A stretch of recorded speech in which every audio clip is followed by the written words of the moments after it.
என்ன குழம்பு சாமி? தக்காளி குழம்பு. ஹாய் ஃப்ரெண்ட்ஸ், இன்னைக்கு பார்த்தீங்கன்னா நம்ம வீட்டில் நைட்டு வந்து டிஃபன் வந்து இட்லியுமே தக்காளி குழம்பும். ஆனால் எனக்கு வந்துங்க நண்பர்களே தேங்காய் சட்னி தான் பிடிக்கும். இருந்தாலும் எனக்கு அதே தான் அரைச்சி கொடுக்கணும் அப்படின்னு இந்த வீட்டில் ஒவ்வொருத்தருமே எனக்கு இதே தான் பிடிக்கும்னு கேட்குற மாதிரி நான் கேட்க மாட்டேன். அனுசரித்து எதாக இருந்தாலும் கம்முன்னு சாப்பிட்டுக்குவேங்க நான். ஆனால் வந்து இப்படி சொல்லிடுவேன் அப்பப்போ, எனக்கு அதாக இருந்தால் தான் பிடிச்சிருக்கும். ஆமாம், அது எனக்கு பிடிச்சது சொல்கிறது ஒன்று, அது ஒன்றும் தப்பு இல்லைங்களே. எனக்கு எப்பவுமே தேங்காய் சட்னி தான் பிடிக்குங்க. தோசைக்காய் இட்லிக்காய் பனியாரத்துக்கு எதாக இருந்தாலும் எனக்கு பிடிச்சது தேங்காய் சட்னி. செம டேஸ்டாக இருக்குது, சூப்பராக நல்லா இருக்கான்னு வச்சா. அப்புறமா சுகாஸ் குட்டி வரைஞ்ச டைகர் ஃபேஸை பார்த்துக்குங்க. இதை வந்து காட்டுங்கன்னு ஈவினிங்ல இருந்து. அப்புறம் இன்னொன்று, இது பேர் என்னன்னு தெரியல. இது மரம், வானம், நிலா பக்கத்துல காட்டுவா சாமி. இது ஒரு இயற்கை, நல்லா இருக்கு சாமி. அப்புறம் இது டைகர் அப்படியே வரைஞ்சிருக்கிறாங்களாமா, ப்ரௌன் கலர் கொடுத்து ஒயிட் கலர் கொடுத்து. எப்படி இருக்குன்னு சொல்லிடுங்க. உண்மையாலுமே சூப்பராக தான் இருக்குது. இதையும் சொல்கிறேன் வரைபடத்தை. அப்புறம் இங்கே பாருங்க, சூடான இட்லி. ஆமாங்க நண்பர்களே, நாங்கள் அந்த எண்ணெய் தடவி சுடுவோம் இண்டோலியன்.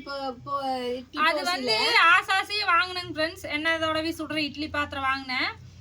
அதில் சாப்பிட்டதுக்கப்புறம் இப்போ போர் அடிச்சு போச்சு. இந்த மாதிரி துணியில் போட்டு ஊற்றி சுடுறது அது கொஞ்சம் நல்லா இருக்கும். எண்ணெயில் சுட்டோம் அது எண்ணெய் மனமாகவே அடிக்குது, எனக்கு பிடிக்கல. கடலெண்ணெய் மனமாகவே அடிக்குதுங்க நண்பர்களே. அது ஆசாசியே வாங்கினேன். ஆமாம், ஆனால் ஆசையும் சாப்பிட்டு அதுலேயுமே. அப்புறம் இப்போ இந்த பாத்திரத்தை எங்கள் அம்மாவோட அம்மாவுது எடுத்து அதில் இப்போ சுட்டுட்டு இருக்கிற செம டேஸ்டாக இருக்குதுங்க. அது வந்துங்க 21 இட்லிங்க, இது 14. ஃபுல்லாமே 14. சூப்பராக இருக்குதுங்க நண்பர்களே. 13 இன்னைக்கு தக்காளி குழம்பு வேற லெவலில் வந்துருக்குதுங்க பாருங்க, ஆரஞ்சு கலரில் 13 சாமி குழி. சரி விடுமா.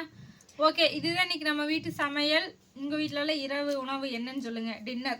ஆமாங்க நண்பர்களே, டாக்டர் டின்னர் நைட்ல வந்து 3 வேளை அரிசி சாப்பாடு சாப்பிடவே வேணாம்னு சொல்றாங்க. ஆனா நாங்க தவிர்க்க முடியாத காரணத்துல அரிசி சோத்தவே தின்றதுங்க. அந்த காலத்துல எல்லாம் கம்பு ராகி சேர்த்ததுனால தெரிவிக்கல. இப்பெல்லாம் நம்ம சாப்பிடறதுல இல்ல. நீங்க முடிஞ்ச அளவுக்குங்க நைட்ல கோதுமையாவது செஞ்சு, கோதுமையில ஏதோ ஒரு செஞ்சு சாப்பிடுங்க.